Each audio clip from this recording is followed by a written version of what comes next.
Hey guys, what's going on? Mighty Lighty here. Today we are continuing our Optiplex Overhaul, where I try to maximize my Dell Optiplex 990 small form factor's performance. Originally I wasn't going to voice over this video, but I have a lot of information I want to get out and I don't want to have to make a part 4 just to correct a few things. So here it all is, part 3, the final to our Optiplex Overhaul, at least for now. I'd like to start off by stating that I initially thought that the highest performing GPU with the low profile variant was the 1050 Ti, however I since found out that there's a low profile variant of the 1650, and when I purchased it, it was actually $10 cheaper than the 1050 Ti, so I'd like to make it clear that if you're trying to get the most out of your Dell, the 1650 is the best value and has 17% better performance than the 1050 Ti according to user benchmark average results. On a similar note, I also found out that the i7-2700K is not the highest CPU supported on this board, but the i7-3770K is. However, the 3770K is just way too expensive to be considered rational when it only has a 3% overall performance advantage over the 2700K. I will note there is a 3770 that is cheaper than its K variant, and this might be a justifiable option for you, but I lost a bid on eBay for one, and I just couldn't justify spending full price for another CPU with near the same exact performance, so for this reason I'm sticking with the i7-2700K. I'd also like to mention that for the most part, the stock 240 watt power supply should be sufficient, as others will also say, even though the setup is technically above the recommended limit. The only reason I had an issue with my PSU is because I overclocked my 1050 Ti, causing my PC to crash. I couldn't tell if this was only overclocking related or if it was due to lack of power, but I wanted to be able to overclock both my GPU and CPU confidently. So I shoved a bigger PSU in that didn't quite fit right. At the time, I thought the Dell motherboard was a proprietary form factor, but it is in fact a standard ITX size, otherwise I would have put it in a new case instead. It has been a few months since I visited this project, so perhaps I will revisit in the future and fix my mistakes. Anyways, so as you can see, my house was just being weird, which is another reason I'm doing a voiceover instead. But we crack open the 1650 and it has the low profile bracket included in the box, just like our 1050 Ti did. We just had to swap it with the standard size bracket.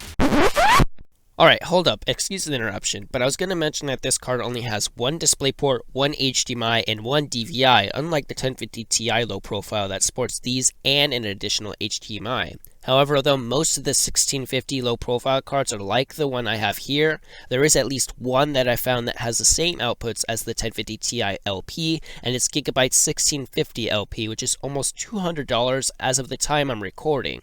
But while I have your attention, the prices on PC parts have been moving constantly lately, and even the Zotac I'm using has become unavailable and is now replaced with the slightly more expensive GDDR6 variant. I still think the 1650 LP is worth it, but if it's outside your budget and the 1050 Ti isn't, then feel free to go with the 1050 Ti LP. Also, I was getting lots of questions about different cases and form factors. Unless you have a SFF or small form factor case, you do not need an LP GPU, but the LP GPU will still work. If you have something like the Optiplex Mini Tower, then you will likely need an ITX GPU, as a full-length GPU will not fit unless it is 10 inches or less in length. You can move your hard drive and remove the hard drive bay to fit longer GPUs, and I'll put a link in the description of someone else who demonstrates this well.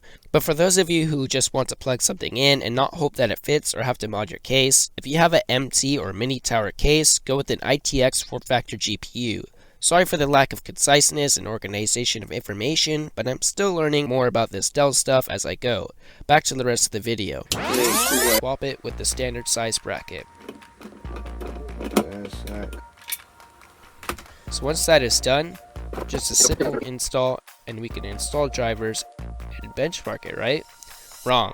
Possibly due to the fact that I bent my case, HDMI and DisplayPort don't line up perfectly and I can't plug the cable into it all the way. So this whole thing is toast. Just kidding. Gotta fiddle with it a bit, but I could get the cables to fit and get a signal through. But then we run into another odd issue where Windows flat out disrespecting Zotac and pretending it doesn't exist. Then I gotta teach Windows respect by installing the correct drivers. Finally, they make amends and decide to get along. Now that all is well, we just gotta benchmark and let you guys know how the GPU has improved, as well as the CPU, like I promised in the last video. Funny story actually, I kind of forgot. Don't worry, of course I'll keep my word. I should also tell you, however, I have since given my Dell away. But don't worry, my little pet Dell is in good hands. After not having much of a use for it, I gave it to my girlfriend so she can game and do as she pleases with it. It's time to head over to her place for a quickie. You know, like a quick benchmark. I don't know what you were thinking. At the time of me writing this part of the script, I haven't actually done this yet, so take it away, future me. Alright, hey guys, we're at the girlfriend's house. We're taking a look at the Dell and running that benchmark that I promised. So let's get right into it. Alright, let's make this quick and simple because the rest of this video has been anything but, and I've got some Apex to get to. For the three main PC categories, we scored a 39% in gaming, classed as Jet Ski, a 60% in desktop, classed as Destroyer, and a 44% in workstation, classed as Speedboat. Moving on to our CPU score, we can see the 2700K has good single core performance but weaker multi-core performance, making it alright for games but not so much for workstation tasks, earning it a score of 69.3%. Moving on to our new 1650, we're still in the yellow, but that's not bad. We earned a score of 38%, and it mentions that this GPU will likely struggle with most modern games at resolutions above 1080p. Also briefly, I did swap my boot drive from an HDD to an SSD prior to the first video, but I'm not sure if I mentioned it. Now let's compare the 1650 to the 1050 Ti. As you can see, our GPU score went from 31% to 38%, which is a small 7% increase according to this test. And now let's compare our overhauled Optiplex to our stock Dell. Immediately we see the gaming category suffer with a score of 12% and a classification of tree trunk.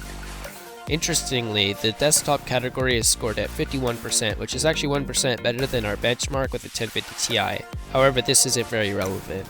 And finally, the workstation category is scored at 30% with a classification of Raft.